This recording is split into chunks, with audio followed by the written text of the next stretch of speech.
Redditors who have hired a private investigator, what did you find out? 1. My mother's dad walked out on mom, my aunt and my grandmother when mom was just 5. A few years later my grandmother died of a grand mal seizure. Mom was taken in by her grandparents but she always wondered why her dad left and what became of him. In her 40s, she saved up a bit and hired a PI to track him down.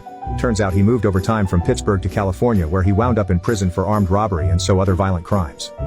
He died in San Quentin Penitentiary. I think mom got a lot of closure out of that. She was able to see that life would have most likely been even worse had he stayed. At least living with her grandparents, she was loved and raised to fulfill her potential. 2.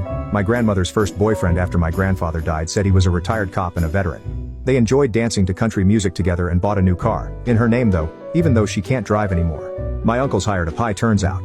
That old bastard had a habit of shacking up with widows and bleeding them dry. The boyfriend not the PI. 3. My parents hired a private investigator to find out who my online BF was when I was 13. The PI came back and told us